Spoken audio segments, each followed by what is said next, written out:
మెట్లెక్కి ఇంటికాడ నుంచి మీకు మోకాలు నొప్పులు వస్తే తెలుస్తుంది, అంతవరకు తెలియదు. కనుక మందిరములో అనగా సంఘములో, మొదటి తిమోతి పత్రిక 3వ అధ్యాయం 15వ వచనం చూడండి ఏమంటాడు. మాట్లాడద్దు. మొదటి తిమోతి పత్రిక 3వ అధ్యాయము 15వ వచనం అందరు తీసుకోండి. అవును,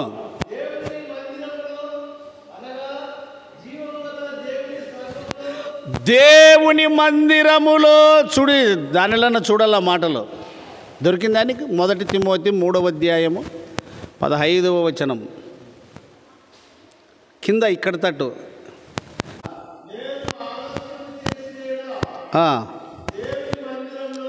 దేవుని మందిరములో అనగా జీవము గల దేవుని సంఘములో జనులు ఎలాగు ప్రవర్తింపవలెనో, జనులు ఎలాగు నడుచుకొనవలెనో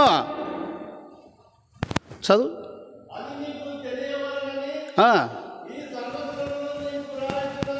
ఇక చూడండి, జనులు ఎలాగు నడుచుకొనవలెనో. నీ ఒక్కడు నడిచేది నడక కాదు, నలుగురికి నువ్వు నేర్పాలి. మీరు ఎండ్రకచ్చని ఏమంటారు, దాన్ని ఏమంటారు అమ్మ? ఎండ్రకచ్చని ఏమంటారు? దాన్ని ఏదో అంటారు. దానికి కొన్ని పిల్లలు పుట్టినాయి, పుడితే నడుస్తూ ఉన్నాయి. అవి ఎట్లా నడిచేది మీకు తెలుసు కదా, ఎట్లా నడుస్తాయమ్మా? అది తెల్దా? ఎంత తిక్కోళ్ళు మీరు.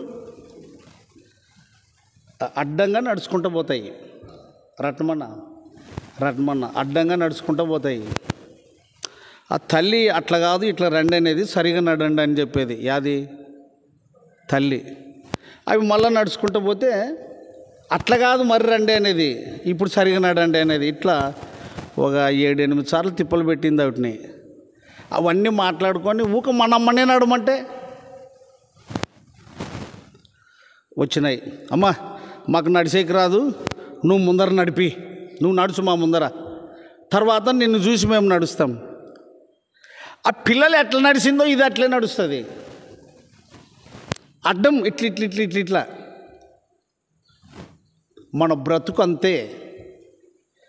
ఏమి చేసినా ఎంత చేసినా సంపూర్ణ స్థితి పొందలేము. కానీ తృప్తి ఎక్కడ ఉంటుందనంటే అనేకులను ఆదరించే దాంట్లో తృప్తి, అనేకులను బలపరిచే దాంట్లో తృప్తి, అనేకులకు క్షేమము కలిగించే మాటలు మాట్లాడుట తృప్తి. జీవము గల దేవుని మందిరములో అనగా సంఘములో, జీవము గల దేవుని సంఘములో జనులు ఎలాగూ ప్రవర్తింపవలెనో అది నువ్వు చూడాలంటే 4 దిక్కులు చూసుకోవాలి. ఒక దిక్కు చూడొద్దు. పరిసయుడు ఒక దిక్కే చూశాడు, శాస్త్రులు ఒక దిక్కే చూశారు. ఇప్పుడు కూడా అట్లా టొల్లు లేకపోలేదు. సాధువు సత్రంలో పండుకున్నాడు. సాధువు సత్రం కాలిపోతుందంటే సంకాసాలు నా సంకలు ఉంది పోతానులే. పిల్లజాలు ఉన్నోడైతే కదా అందరినీ కరుచుకొని లెయ్యి వర అన్ని పట్టేది. చాలామంది ఈ పద్ధతిని అనుసరిస్తారు, అది పద్ధతి కాదు. ఆయన భుజము మీద రాజ్యభారం ఉండేను. రాజ్యభారం అంటే ఏంటి? ప్రజలుంటేనే రాజ్యం, అట్లా కాదా? ప్రజలు లేకుండా రాజ్యం ఉందా? రాజులుంటేనే ప్రజలు, అదే రాజ్యము అనబడేది. కాబట్టి కుటుంబమును నడిపించాలంటే సామాన్యమైన మాటలు కాదు. ఎంత నలగాలనో, ఎంత ఏడవాలనో, ఎంత చెప్పాలనో. ఒకడు పోయినందుకు ఏడుచుకుంటా ఎదురు చూస్తున్నాడు, ఒకడేమో ఇంట్లోనే ఉన్నాడు. వాడిని బుద్ధిమంతుడు అనుకున్నాడా? ఆ చిన్నోడు ఇంటికి వచ్చినప్పుడు తెలిసింది వాడు బుద్ధిమంతుడు కాదు. వాడు మారు మనసు పొంది మనసు మార్చుకొని కూలివానిగా ఒకనిగా వస్తానప్ప, నన్ను కొడుకుగా లెక్కించద్దని వాడు తగ్గించుకొని వస్తే ఈ పెద్దోడేమంటాడు, నేను రాను. ఎంతమంది లేరు ఇట్ల సంఘంలో? ఏ సంగతి పట్టణోళ్ళు?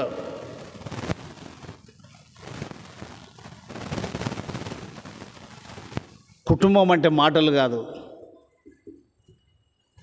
కుటుంబం అంటే మాటలు కాదు, చాలా భారము, బరువు కూడా. ఏలి ఎంత బాధపడ్డాడో కొడుకులను బట్టి, సమూయేలు ఎంత బాధపడ్డాడో కొడుకులను బట్టి. మరి మన కుటుంబాలలో ఇంకా ఘోరంగా ఉన్నారు. తృణీకరించద్దు, అగ్నిలో నుండి లాగినట్లు పట్టుకొనిరా.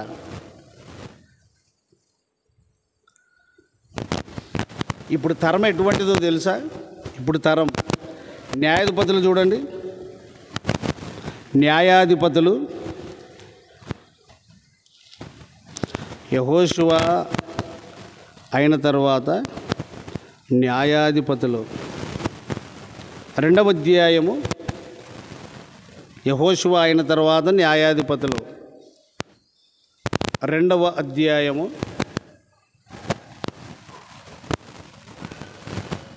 తీశారా? 199 పేజీ నంబరు. ఆ తరము వారందరూ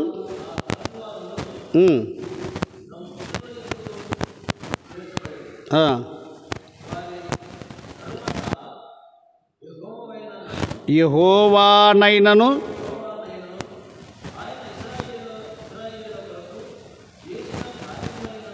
కార్యములనైనను తరం ఒకటి పుట్టగా ఎరుగని తరము. ఈ మాటలు ఎక్కడున్నాయనా? ఇప్పుడు చదివిన మాటలు ఏడున్నాయి? ఏలి కుమారులు ఏడుండరు. మనలాంటి వాళ్ళు సమస్యలతో తికమకమయ్యి అర్థం చేసుకోరనే ఉన్నది ఉన్నట్టుగా రాపించాడు, బుద్ధి రావాలని మనకు. చూడి ఎంత మంచి మాట. మళ్ళీ చదువు 10వ వచనం.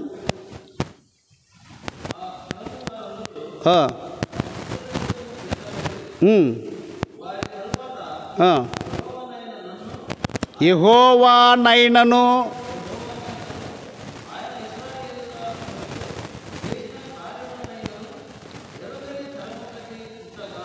మరి ఏం చేయాలప్ప?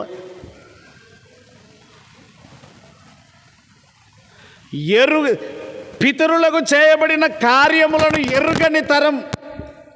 అందుకొరకే కిందనే పాఠం ఉంది, దానికి తగినది. 11వ వచనం.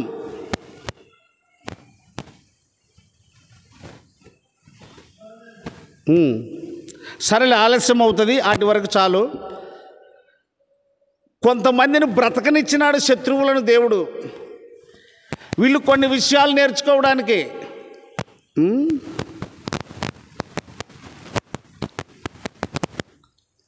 కొన్ని విషయాలు నేర్పించడానికి శత్రువులను లేపినాడు దేవుడు. నేను ఒక మాట చెప్తాను, వినండి బాగా, అర్థమయ్యే రీతిగా. నేను బయట ఎక్కడ నేర్చుకోనప్పా. పారా, పోసే, పోరా, ఏడా బయట ఎవరిని మోసుకొని ఏముంటే ఉంటాం, వాడి ఇష్టం నాకేం. కానీ ఇంట్లోనే ఆ ముండ్లు తయారైతే పోరా అంటవా, సాయిరా అంటవా? నీకు నలుగురా దిన్న మొగడిని సాయమంటివి, 4 దినాలకు 4 చచ్చిపోయి నువ్వు తండ్రివేనా? అందుకే ఇంట్లోనే కొన్ని వ్యతిరేకతలు దేవుడు ఏర్పాటు చేస్తాడు. సహనము నేర్చుకోవడానికి, దీర్ఘశాంతము నేర్చుకోవడానికి, ఓర్పు నేర్చుకోవడానికి, క్షమించే మనసు నేర్చుకోవడానికి. తండ్రికి కనికరం ఉంటుంది, పిల్లలకు కనికరం ఉండదు. చివరిగా ఎవడో మీ వాడిని చంపుతాడంటే అప్పుడు వస్తాడు రక్తాన్ని బట్టి. కనుక మన కుటుంబాలలో ఏమున్నాయో మన కుటుంబం సంగతి మనం చూసుకోవాలి. బైబిల్ నేర్పేది అదే.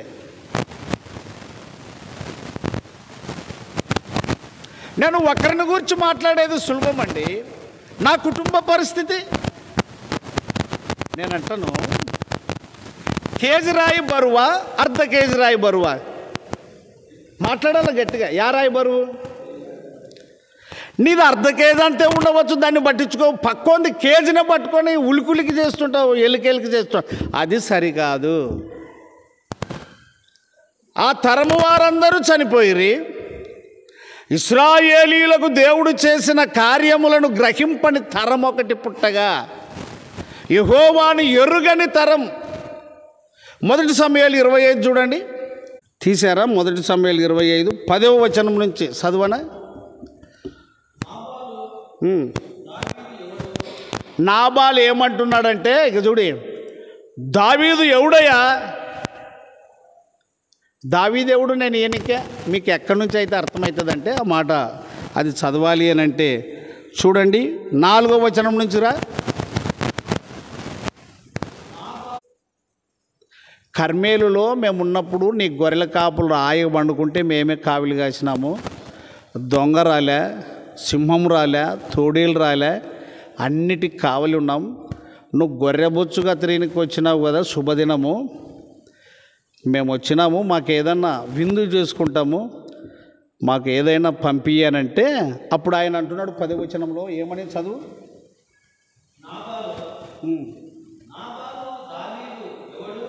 నాబాలు అంటున్నాడు, దావీదు ఎవడు?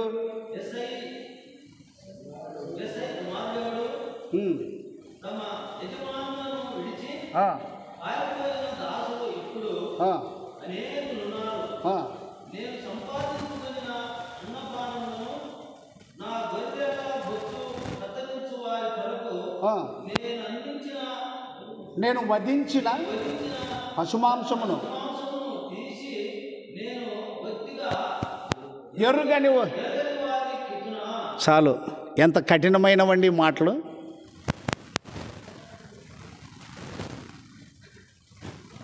పని వాళ్ళు చెప్తారు, మీరు అధ్యాయం అంతా బాగా చదవండి. అమ్మా, వాళ్ళు ఉన్నంతసేపు మాకు మేలు కలిగింది, కీడేం కలగలేదు.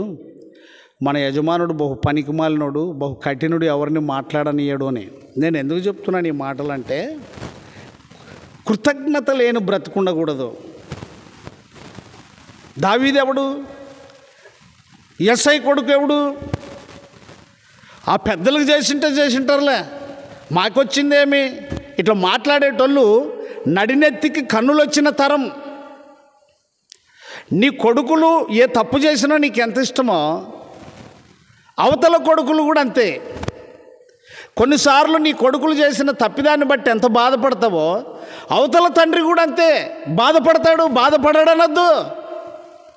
మన ఆయన అయితే ఇంట్లో కూసుకొని ఏడ్చేటోడు, ఏంటికి ఇచ్చింటివి ప్రభువా ఇంతమంది కొడుకుల్ని, నాకు పెళ్లి చేయమని ఇంటినే, ఈ సేవ భారం నాకు ఎందుకు ఇచ్చింటివి? మన ఆయన ఇంట్లో ఏడ్చేది ఎవరికి తెలియదు, నాకు మాత్రమే తెలుసు. కాబట్టి అందుకొరకు పౌలయ్య ఏమన్నాడంటే, ఇంటిని పరిపాలించండి అన్నాడు. ఇంటిని పరిపాలించండి, అప్పుడు సంఘములో నువ్వు న్యాయం చేస్తావు. చూడ్తి 1 తిమోతి పత్రిక 3వ అధ్యాయము 4వ వచనం చదువు దానిలన్న.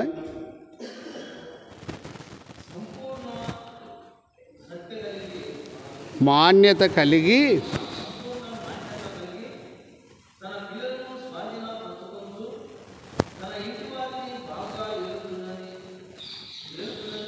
ఏలువాడనై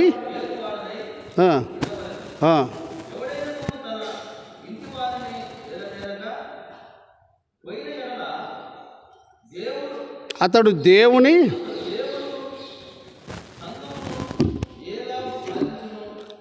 చాలాగు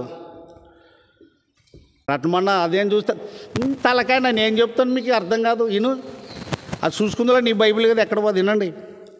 నువ్వు చెప్పినావా నీ పిల్లలకి, నేను ఈ మందిరానికి పోతున్న ఈటికే రావాల కుక్క అని మాట్లాడినావా? ఇడిచిపెట్టేది కాదు వాక్యం, నీకు ఖచ్చితమైనది, పునాది వంటిది. ఎక్కడ పోయినా ప్రార్థన అది ఉద్దర కూతలు అవన్నీ, అవి అబద్ధం అంటను. పిల్లలు అన్న తర్వాత ఏంది? తన పిల్లలను స్వాధీనపరుచుకొని వాడంటే అర్థం ఏంటి? వాగడు అక్కడ ప్రార్థన పోతాడు, వాగడు ఇక్కడ వాగల మాటలు చెప్పొద్దు అవన్నీ. తన పిల్లలను స్వాధీనపరుచుకొని వాడు. నలిగి సస్తున్నానండి నేను.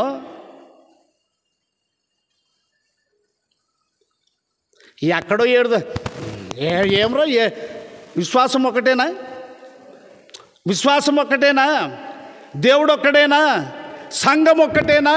నోటి మాటలు కాదు. ఎఫెసీలకు రాసిన పత్రిక 4వ అధ్యాయం కొలస్సీ 1:18 దొరికిందా? ఫిలిప్పి అక్కడ క్లియర్గా అర్థమవుతుంది సంఘం అంటే ఏమి అనే మాట. అది ఎఫెసీలోనే కూడా దొరుకుతుంది మనకి 5వ అధ్యాయానికి వస్తే. మీరు అది తీసుకునే తప్పు అయితే దొరికిందా? కొలసి 1:18 చదువు. సంఘము అను శరీరమునకు ఆయనే. సంఘము ఏమిటిది?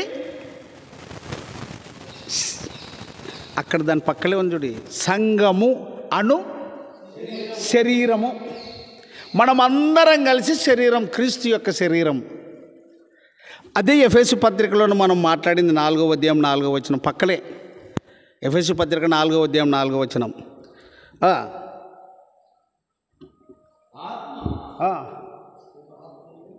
4 నుంచి మళ్ళీరా.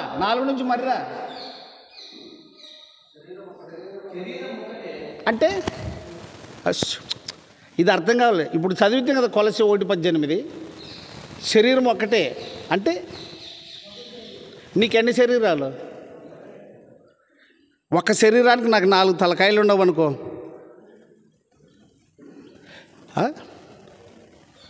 లేక ఒక్క తలకాయకి 4 శరీరాలు ఉన్నాయి అనుకో. శరీరము చదువు 4వ వచనం ప్రారంభం చేయి. ఒకటే అంటే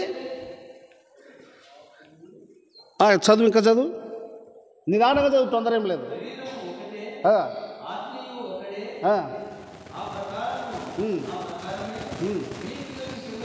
మీ పిలుపు విషయమై ఒక్కటే నిరీక్షణ ఎందుండుటకు. ఒక్కటే అనే మాట వస్తుందా, లేకపోతే వేరు వేరు వస్తున్నాయా? ఒకటే అంటే అర్థమేమి? మరొకటి లేదని. ఈ ఊర్లో నానే అంటే మరొకడు ఉండకూడదు, అంతే కదా దాని అర్థం. ఎవడు లేడనే కదా. ఒక్కటే ముందుకురా. ఏమంటాడు?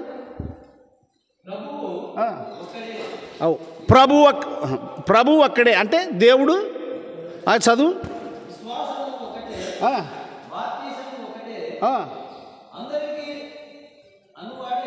అందరికీ తండ్రి అయిన దేవుడు. ఆగుదాం. ఇప్పుడు లోకంలో మురుస్తున్నారు. తల్లిదండ్రులకు లోబడక, భర్తకు లోబడక కొంతమంది భార్యలు మురుస్తున్నారు. పెళ్లి కాకుండానే కొంతమంది కన్యకలైన పిల్లలు కూడా తల్లిని లెక్క చేయకుండా, తండ్రిని లెక్క చేయకుండా, ఇంట్లోని లెక్క చేయకుండా మురుస్తున్నారంటే మీకు అర్థమవుతుంది. ఇంట్లోని కొడుకు అనేటోడు ఎవరిని లెక్క చేయకుండా మురుస్తున్నాడు. అట్లనే చాలామంది మాది సంఘము ఏంటి, సంఘములు 10 ఉన్నాయా? శరీరములు 10 ఉన్నాయా? దేవుళ్ళు 10 ఉన్నాయా? విశ్వాసములు 10 ఉన్నాయా? ఎవని విశ్వాసము వానిదే అని ఉందా? మరి దీంట్లో కొదవగలిగలేమా మనం? మన పిల్లలు సరిగా ఉన్నారా? లేరు. నువ్వు వాళ్ళని కంట్రోల్ చేసుకోలేదు కాబట్టి ఎవరి మీదకి పోకూడదు, నీ మట్టుకు నువ్వు సాగల్లా.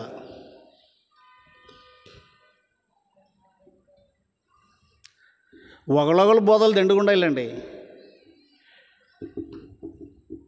ఎందుకు ఇంత డేర్గా మాట్లాడుతున్నా? తెలిసే మాట్లాడేది.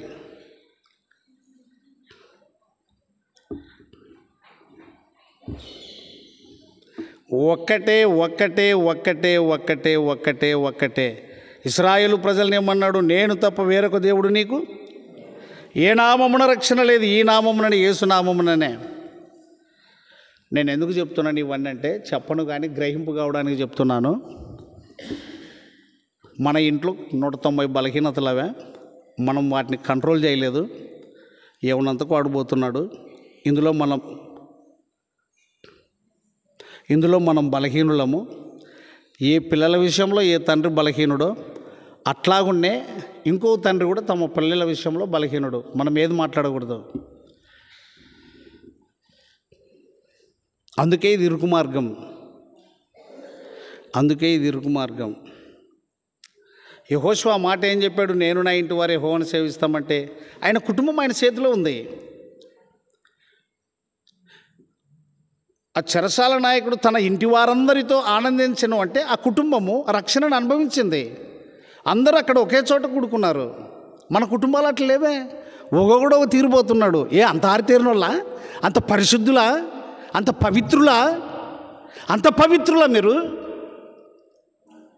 ఎవడు లేడు పవిత్రుడు ఈ పొద్దుటికి.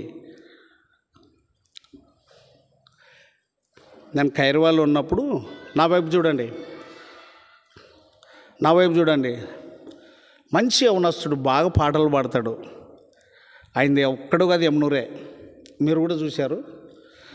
నా దగ్గరికి ఎక్కువ వచ్చేవాడు. సార్ మీ దగ్గరికి వస్తే అంత ఆదరణ దొరుకుతుంది సార్, బయటికి పోతే ఇంత ఆదరణ దొరకదు, చిన్న పల్లెటూరులో ఇంత గొప్ప వ్యక్తి ఉండవని మాట్లాడేవాడు. మాట్లాడుతూ ఒకసారి వచ్చినప్పుడు ఏమన్నాడంటే, సార్ నేను ఆ సంఘంలో నుంచి బయటికి పోతున్నాను అనే. ఎందుకంటే ఆ సంఘం సరిగలేదు అనే. రైట్, పక్కకు పోయి ఒక సంఘాన్ని కడతాము, అందులో 20 మంది ఉందా అనుకుందాము. ఆ సంఘంలో ఇంకోడు అంటాడు ఇక్కడ సరిగలేదని ఇంకోడు అవతలకు పోతాడు. ఇదే బుద్ధి మనిషిది. ఒక్క చోట ఓర్పు కలిగి ఉండాలి నువ్వు. మత్తయి సువార్త 24:11 నుంచి చూడు, కరెక్టు.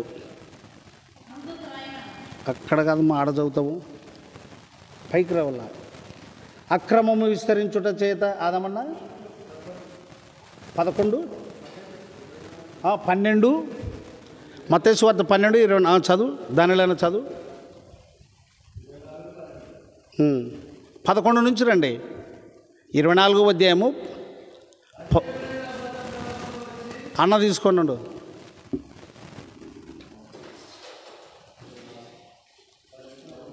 11, 12.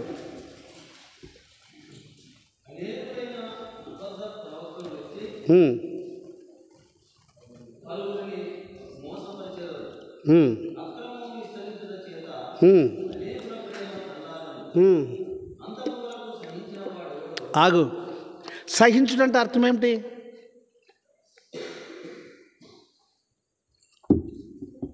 సహించుడంటే అర్థమేమే? దీన్ని ఇడిచి ఇంకో దాంట్లోకి పోయేదా?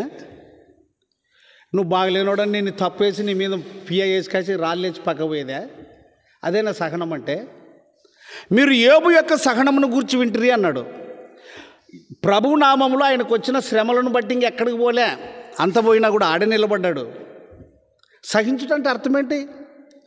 ఇది ఇడిసింగో దాంట్లోకి, ఇది ఇడిసింగో దాంట్లోకి, ఇది అసలు అది క్రైస్తవ్యం కాదు, అది పునాది కాదు.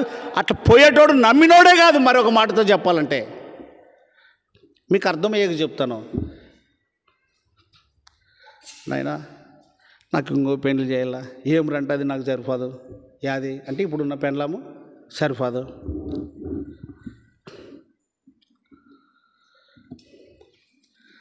కొడుకు కాబట్టి ప్రేమ ఉండే కాబట్టి ఇంకో పెండ్లామని చేశా.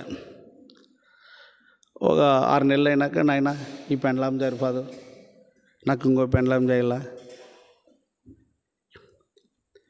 సరే ప్రేమ ఉన్నాడు కాబట్టి ఆ 2 పెండ్లాలను విడిచిపెట్టి 3వ పెండ్లు కూడా చేశా. ఒక ఏడాది అయినాక నాయన ఈ పెండ్లాం సరిపోదు, నాకు ఇంకో పెండ్లు చేయాలా. ఏంది తప్ప? తండ్రి తప్ప? ఎవరికి తప్పు? అంటే అడిగేటోంది కూడా తప్పు లేదా? వానికి కూడా సిగ్గుండద్దా? నేను ఎందుకు ఇక్కడ అడుగుతానంటే చాలా విషయాలు వదిలిపెట్టి మాట్లాడుతున్నా మనకు అర్థమయ్యాకే. అంటే ఏ భార్య అయితే భార్యనో ఆడనే నువ్వు సహించుకుంటుండాలి, ఓర్చుకుంటుండాలి. ఆమె నిన్ను సహించాలా, నువ్వు ఆమెను సహించాలా. ఆమె ఎగిరినప్పుడు నువ్వు తగ్గల, నువ్వు ఎగిరినప్పుడు ఆమె తగ్గల. అది సహించుట. అప్పుడు సంసారం సాఫీగా వెళ్తుంది. సహించుటంటే ఆడ బాగలేదు ఈడ బాగలేదు అన్నంత బాగలేనోడు వెళ్ళాడు. ఎవడు దిద్దుకునే స్థితిలో లేడు, ఎవడు ఓర్చుకునే స్థితిలో లేడు. ఏసయ్యను బట్టి సాగిపోయేటోడు ఓర్చుకుంటాడు, అదే బోధ చేస్తాడు. ఓర్పున్నోడు ఓర్పును గురించి చెప్తాడండి, సహనం ఉన్నోడు సహనమును గురించి చెప్తాడండి, ప్రేమ ఉన్నోడు ప్రేమను గురించి చెప్తాడండి, ఐకమత్యంగా ఉండాలనుకున్నాడు ఐకమత్యమును గురించి చెప్తాడండి. కాబట్టి చేరిన మనం కలవరపడకుండా ఎవడెట్టన్న పోనీ, ఈ కొడుకు అట్ల పోని, ఈ కొడుకు ఇట్ల పోని, ఎవడన్నా ఎట్ల పోనీ, పక్కోని కొడుకుల మీదకి నువ్వు అవ్వదు. ఇది ఈ లైన్లో ఉంటే చాలు. మన మాట ఎవడినాడు కదా.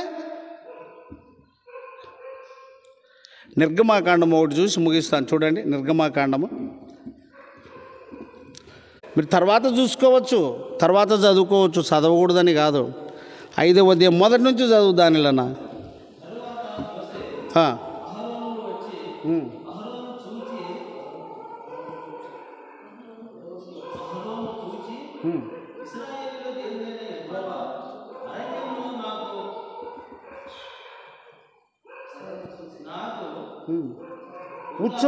ఉత్సవము చేయుటకు అంటే ఆరాధించుటకు పోనిమ్మని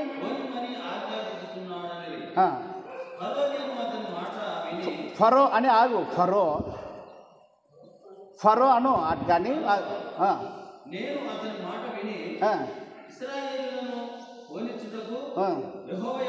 యెహోవా ఎవడు దేవుణ్ణే ఎవడు అంటున్నాడా బుద్ధిమంతుడు.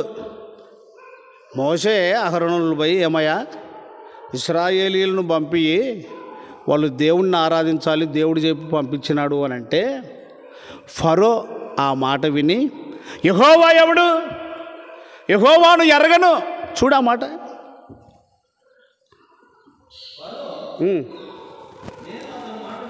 అవు చాలు.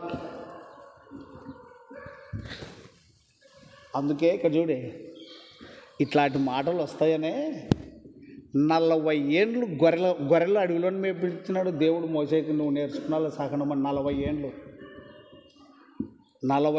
అడవిలో నలిపి, చలికి నలిపి, గాలికి నలిపి, ఎండకు నలిపి, గొర్రెల వాసన గుంజి గొంగడి కప్పుకొని అడవిలోనే నేర్పి 40 ఏండ్లైనాక రారా నాయన పోదు, నా పిల్లలు ఏడుస్తారు తోలుకొని వత్తు అని ఇట్లాంటి మాటలు వస్తాయనే. ఎంత ఓపిక కావాలి, ఎంత సహనం కావాలి. ప్రారంభంలోనే ఇంత కఠినమైన మాటలు వస్తే యెహోవా ఎవడు,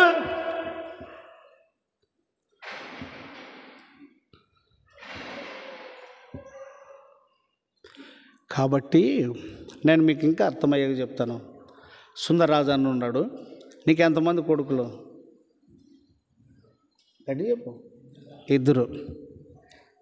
నువ్వు నమ్మితే పోగానే మమ్మల్ని అయితే అటుకి రమ్మని చెప్పొద్దని నాకు ఏం చేశా మంచి ఏం చేశా అంటే నేను ఆ మంచిని చూసి నేను ఊలాడించుకుంటూ ఉంటే ఇంకా ఆ మంచి చేసి ఇటుకు వచ్చినా లేకపోతే ఆగిపోయినా. ఏ తండ్రి కూడా తమ పిల్లల విషయం అశ్రద్ధగా ఉండడండి. ఒకవేళ ఉండినట్లయితే తను ఉరేసుకొని రావాల్సి వస్తుంది రేపు పొద్దున. ఇదంతా నేను చేసుకునిందే, నాకు అందుకే ఈ బతుకు వచ్చేదా, నన్ను ముఖం చూపలేను, చివరికి అంతే వచ్చేది. లేకపోతే వానిగాళ్ళన్నా చేయాలి. మా అప్ప ఎంత చెప్పినా ఏం లేదు, మా బతుకు బాగలేదని ఒకడు రైలు కిందన్న పడాలా, ఇంకొకడు చెరువులోనన్నా పడాలా, ఇంకొకడు మందు దాగన్నా చవ్వాలా, ఒకడు ఊరు ఇడిచిపెట్టానని పోవాలా. చివరికి ఇవే జరిగేది. కాబట్టి ఆత్మీయ జ్ఞానము చేత నేనేం చెప్తున్నానంటే ఒకరి కుటుంబ విషయం ఒకరు చర్య తీసుకోవద్దు. అంటే ఆత్మీయంగా ఆదరించు, బలపరచు. ఏడద్దు పాపాయ్ ఏడకుండా ఎట్టుంటావు బావా, ఎట్టుంటావు ఏడకుండా, అతన్ని దంతానంటాడు, నన్ను దంతానంటాడు. ఆమె వృతం వస్తుంది కిమ్మునొచ్చి అదుపు అట్లా పోయేటప్పుడు అయ్యా సుజ్ఞానం వస్తాడు, నా పెళ్ళ చెయ్యి తెలిసాడా చూడు. మరి వానికి మాటలు రావు, తప్పితే నాకు ఇంకో పెండ్లం చేయమను అడగండి, సుజ్ఞానం అని చెప్తాడు.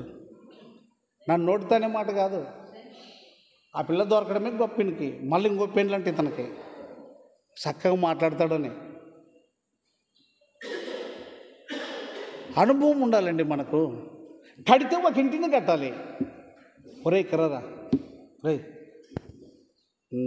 నువ్వు మీ అప్ప కొడుకే కానీ ఇక్కడ నా అని చెప్తాను, ఇక్కడ టీఎస్సీ పిల్లగానికి ఎవరని కానిలే మనోడే వచ్చాడు టీఎస్సీ తాగురా నన్ను కూర్చొని లేనిలో నన్ను కూసుకోరా ఊకే. ప్రేమతో చెప్పు, చెప్పొద్దని కాదు. పక్క కుటుంబం మీద పోకూడదు అని అంటే విమర్శల మీద పోకూడదు, అది చెడిపోయే రీతిగా పోకూడదు.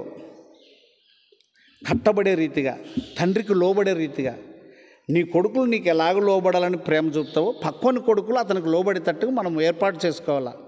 అందుకొరకే ఇది ఖచ్చితమైనటువంటి మాటలు. కాబట్టి ఎవరు అతిశయపడడానికి వీల్లేదు, ఎవరు నేను గెలిచినాను నేను మనగన్నానికి వీల్లేదు. కాబట్టి ఇన్ని మాటలు విన్న మీరు సమ్మతిపరచుకోండి, మనసుని హృదయాన్ని ఆధారపరచుకోండి, నెమ్మలపరచుకోండి. వాడైనా నా పిల్లగాడే, నా పిల్లలు ఎట్ను వాడట్లనే, నువ్వు వాడేం చేసి ఆమెం చేసి ఆ పాప అయినా నా బిడ్డ లెక్కనే, ఆ పాపైనా నా మరదల్లకనే. ఇవన్నీ పోల్చుకోవాలి. పోల్చుకోకపోతే మనం నిలబడలేం, నిలదొక్కుకోలేం. దీనినే రుచి చూచుట అంటాడు. రుచి అంటే ఊకే కాదు, రుచి అంటే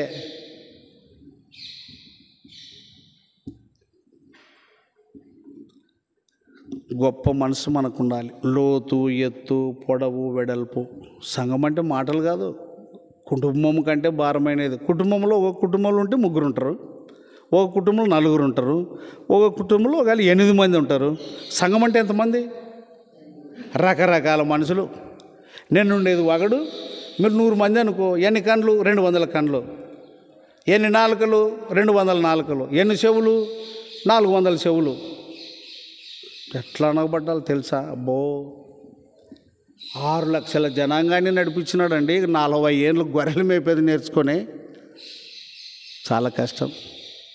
మీరు బలపడినారని నేను అనుకుంటున్నా. ఒకరి కుటుంబాన్ని ఒకరు స్థిరపరచుకోండి. విమర్శలు చేయొద్దు. వెలిచూపును బట్టి తీర్పు తీర్చక, న్యాయమైన తీర్పు. దేవుడు లోపలిది గ్రహించేవాడు, మనం గ్రహించలేం. ఎంత గ్రహించినా కంటికి కనపడేది, అంతే కదా. ఎంతసేపు ఉన్నా ఏం చూస్తాము? కంటికి కనపడేది. వాడు ఇటు చేస్తాడు, ఇటు ఇటు, ఇంతే అనేది. కానీ ఆంతర్యంలో తొంగి చూసే దేవుడు ఆయన ఉన్నాడని ఒకరికొకరు ప్రార్థన చేస్తూ, ఒకరి కుటుంబానికి ఒకరు ధైర్యం చెప్పుకుంటూ, సందేహపడు వారి మీద కనికరం చూపుతూ, అగ్నిలో నుండి లాగినట్టు మనం ముందుకు వెళ్ళాలి. మరింతగా ఈ మాటల చేత మనం ఆదరింపబడ్డాం.